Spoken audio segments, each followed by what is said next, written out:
And then I just put this on, basically, shirt tie. I keep it right next to the studio. I do my thing for like 6 minutes, and I go right back to bed. Yeah, it's nice. I could wake up and fall asleep like no problem. But the problem was that last night I was on at 1:45 with Trace Gallagher because we had to react to the DNC, right? And that was interesting. So I went 1:45. I tried to fall back asleep, but that one time I thought I could not.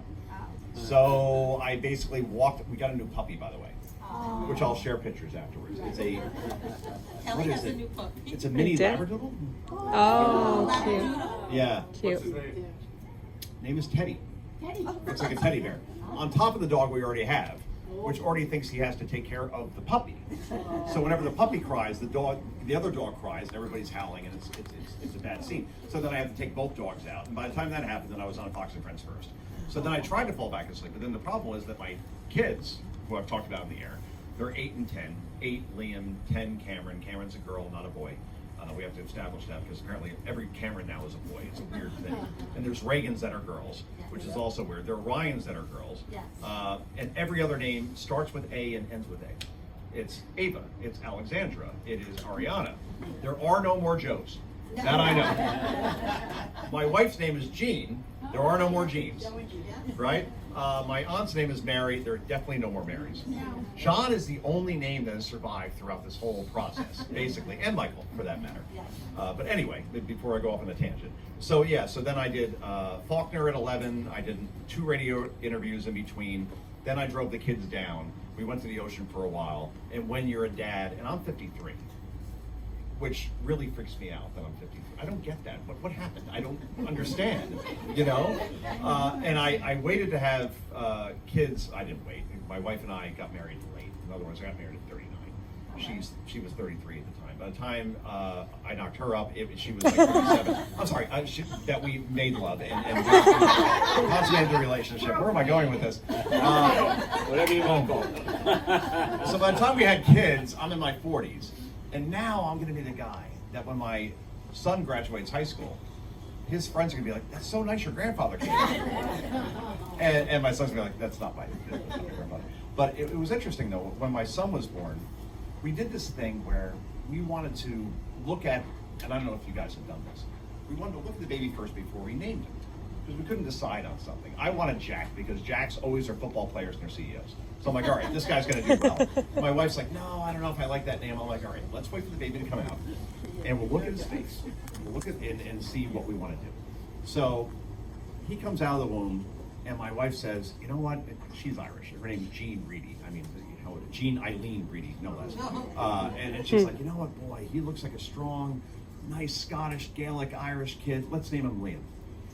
And I said, yeah, honey, I'm looking at his face. I'm looking at that jawline, and I can't get this out of my head. Let's go Brandon. Let's go Brandon. And my wife says, I got a funny feeling about this. It's a weird name. Same thing happened with my daughter.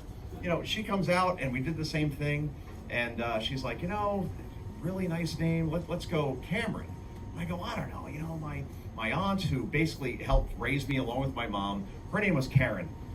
Why don't we go Karen? Again, we'd have to move to like New Zealand if we had a Karen and a Brandon at this point.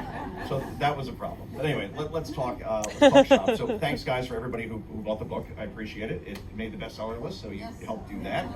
Good stuff. The funny thing about Progressively Worse, why today's Democrats ain't your daddy's donkeys, is I finished this book probably late 2023, not having any idea that the Democratic nominee and the sitting president, Joe Biden, would actually, through a coup, be removed from running again so they can install somebody like out of the Soviet Union. The same woman who didn't get one vote when she ran for president in 2020. Remember, she dropped out in December of 2019. And now again, as the nominee, not one vote. And has not taken one question of substance. So it's like, yeah, these ain't your daddy's donkeys anymore. This isn't even like America anymore. This is like Soviet kind of stuff. Like, we're installing somebody, they're not going to take any questions, and you'll have to accept it. And you look back on John F. Kennedy, right? Now, I don't know, probably some of you in the room voted for JFK, I would imagine, right? Because if you think about his platform, he would be an extreme MAGA Republican now. He comes into office, he inherits a recession from Eisenhower. People forget this. And he's like, you know what? The way we're going to stimulate the economy is to cut taxes, which some in his party and his administration say, you can't do that. He said, no, we put more money in the pockets of people, will stimulate things. What happens 3 years later? 7% GDP growth, which is unheard of now, right? So that was a good call. And then he's like, you know what? We have to beef up the military. Again, a Democrat, a war hero, by the way. Read about John F. Kennedy sometime, right? In the Pacific. Literally, like, wrote a message on a coconut. Yeah, thank you. Right, in order to save his battalion, not battalion, but the people he was serving with after his, BT1, yeah, exactly, sank. So, I mean, this is a hero completely. Meanwhile, Joe Biden got a deferment for asthma. Asthma, right? Just put that out there. And then he was against, and people don't know this, racial quotas. You'll read it in the book. Believe in a merit-based system. Isn't that amazing? So John F. Kennedy now would absolutely be cast aside, as we know with Robert F. Kennedy Jr., who today endorsed Donald Trump for president. And the reason why he did it, he's like, because my party left me. Just like Tulsi Gabbard says the same thing, my party left me. Joe Manchin, my party left me. They've left them because they no longer value the men and women, the working men and women that they said they used to champion, right? That it was all about themselves. Well, it's all about the elites. So here's your stat. The 40 richest congressional districts in this country are all represented by Democrats. Isn't that amazing? So now they're the party of elites. They no longer are the party of the working man and woman. Then you look at Jimmy Carter. Jimmy Carter was a pro-life Democratic president. Picture that happening now. You can't, because there's only one person left in Congress who is actually pro-life and a Democrat. One. And AOC even said, if you're pro-life, and you are a Democrat in our party, you have no business being in our party. You know, the party of diversity and, open tent. Not quite. So Carter wasn't a good president, but at least he stuck to his principles in that regard. Then Bill Clinton. All right, here's where you throw me out. Okay. I voted for Bill Clinton in 1996. It was the first election I could vote in. You say, why would you vote for a Democrat? Well, at the time, we had peace, we had prosperity, and we had a president who actually worked with the other side. Newt Gingrich says, all right, I want to enact welfare reform. No more welfare unless you show that you are getting a job. And Clinton said, sure, that sounds good. Couldn't force it because, remember, Democrats control the Senate. So Gingrich couldn't shove it down his throat because the Senate had to go along with it. And Clinton, at the time, in 1995, was not very popular because of various reasons. So he was smart enough at least to say, all right, if I want to get reelected, I have to move to the center. I have to compromise, which he did. So they passed welfare reform, but this is what got my vote, and it would today. A balanced budget amendment. Wow, what's that? Don't spend what you don't have, like the way you run your households, right? We don't spend what we don't have. We're not going to go into debt. We're not going to chase interest and minimum payments and all that fun stuff. And that's what was passed at that time. We had a budget surplus in 1997, 98, 99. Actually, more money coming in than going out. So you combine that with the fact that, now you say Bill Clinton was a horrible person. I agree with you completely. All right. Bill Clinton was basically my age when he did the whole Monica Lewinsky thing, right, in the Oval Office. And I don't have to go into the details about that, but that unforced error everybody thinks about. But when you think about the Clinton presidency, if you could give me that again, compared to what we have now, you probably take that, right? So, and then even Barack Obama. Oh, by the way, and Clinton, go watch a speech. Go on YouTube on your phones. Clinton deportation illegals. He makes Trump sound like a wallflower. Yes. He's like, these illegals are coming into our country. They're taking jobs away from Americans who are here legally, and I will deport all of them. A Democrat saying this? Oh my God, this is insane.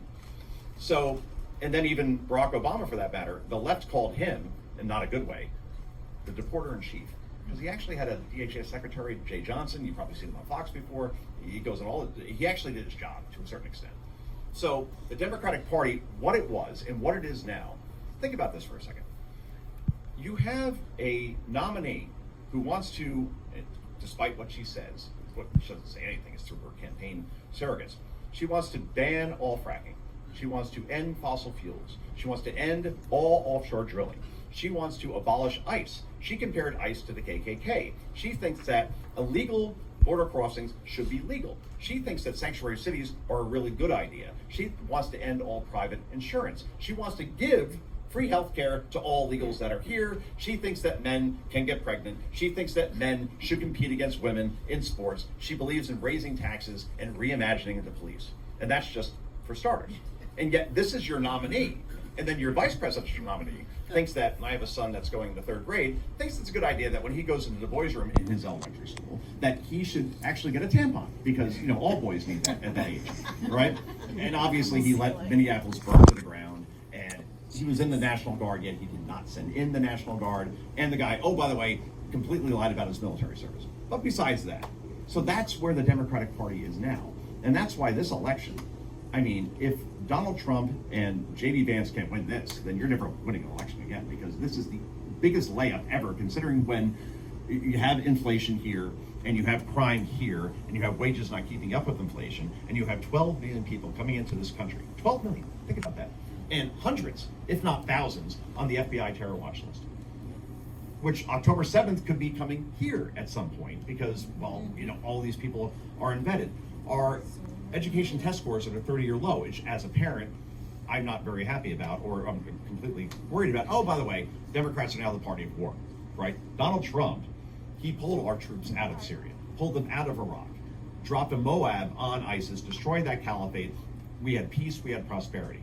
If Donald Trump sticks to the issues and gets away from the personal stuff, especially during that debate, September 10th, that's the whole election, guys, by the way, September 10th, ABC, I don't trust the moderators, I don't trust the network, but I trust Donald Trump in the sense where if he prepares and calls out Kamala Harris and all the things I just talked about, then that's June 27th in Atlanta with Joe Biden all over again. And this race completely is upended. I think he's still leading right now based on what I'm seeing, but that will be the clincher.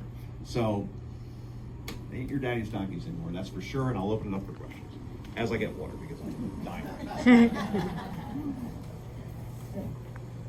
You're a lot more optimistic. Nope, name and rank, and where are you from? I'm originally from Los Angeles. It's a long drive. Oh wow. Thanks for coming. You're like Clark Griswold, but like in reverse. No.